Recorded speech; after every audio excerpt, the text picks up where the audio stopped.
नारायण नमस्कृत्य नरम चैव नरोत्तमं देवीं सरस्वतीं व्यासं ततो जयमुदीरये। जय श्री राधे।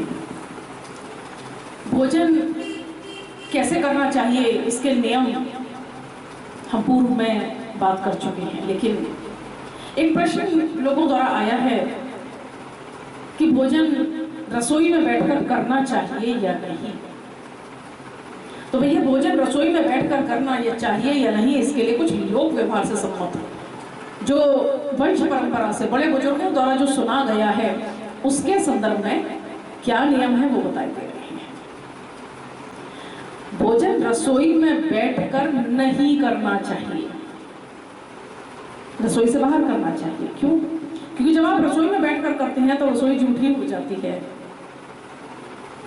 और जिस रसोई झूठी हो गई, जिस रसोई में आपने जूठा बैठ के खा लिया, वहीं बैठ के भोजन किया, उस रसोई में से जब भोजन सबको निकलता है, कोई कार्यक्रम होता है, कोई विवाह आदि होता है, समाज का और रिश्तेदारों का सबका भोजन करते हैं, तो प्रायः उसमें न्यूनता आ जाती है। ये देखा गया है, बुजुर्गों से ऐसा सुना है, और प्रायः लोक व्यवहार में देखा भी है। जिनके रसोई में भोजन होता है उनके कभी भी भोजन की पूर्ति नहीं हो पाती है। नियम तो यह होना चाहिए कि जो जूठे बर्तन साफ करने का स्थान है वह भी रसोई से बाहर हो। यदि वह संभव नहीं है तो कम से कम उसमें बर्तन रखते समय उनमें पानी डालकर उनको धो देना चाहिए, ताकि जूठन टिकाना रहे।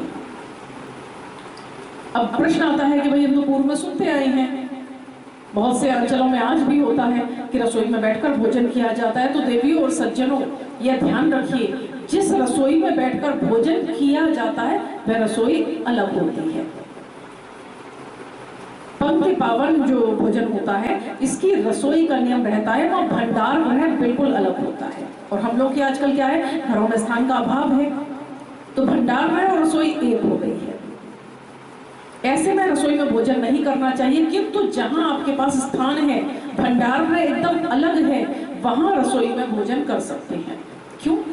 क्योंकि पंक्ति पावन रसोई के अंदर क्या होता है, जो आपको भोजन बनाना है और जितनी सामग्री है, अंदाजे से भंडार गृह से उतनी सामग्री, उतना ही आवश्यकता अनुसार बर्तन रसोई में आते हैं। भंडार गृह एकदम अलग है, उतना ही आटा, उतनी दाल, उतनी चीनी, उतने ही चावल, सब कुछ आते हैं। भोजन पकाया जाता है विधि विधान से, एक वस्त्र में पकाने वाला पकाता है और खाने वाला भी बिना सिले वस्त्र में ही उसे ग्रहण करता है। एक वस्त्र मतलब है बिना सिला वस्त्र, तो उसे भोजन करता है। और भोजन के बाद जो बचा हुआ अन्न है, पका हुआ अन्न है या कच्चा अन्न बचा है, वह सब सेवक को अथवा किसी अन्य को दे दिया जाता है, उसको फिर दोबारा प्रयोग नहीं किया जाता। तो भक्ति पावन रसोई में पकाने वाले जो होते हैं, उनका अंदाज बहुत सही होता है, वैसे तो माताओं बहनों का होता ही है। तो उसमें क्या होता है कि वो उतना ही पकाते हैं, खाते हैं, खिलाया, और जैसे ही खिलाया, अंत में जो पकाने वाले ने भोजन किया, और उसके बाद पूरी रसोई दोबारा धुलती है, नए सिरे से धुलती है, रसोई स्वच्छ होती है। केवल उसी रसोई में बैठकर भोजन करना चाहिए जो हम लोगों के यहाँ रसोइयाँ हैं। अब उसमें भंडार गृह है, जो कि शेष अन्न भी वहीं रखा हुआ है, अतः इस रसोई में खड़े होकर भूलकर भी या बैठकर भूलकर भी नहीं खाना चाहिए। अन्यथा सदैव अन्न की और संपत्ति की समस्याओं से आप ग्रस्त रहेंगे ही रहेंगे। यह बुजुर्गों द्वारा कहा भी गया है और लोक व्यवहार में देखा भी गया है। अतः रसोई पकाते समय नियमों का पालन करें, शुद्धि का पालन करें, सदाचार का पालन करें। जय जय श्री राधे।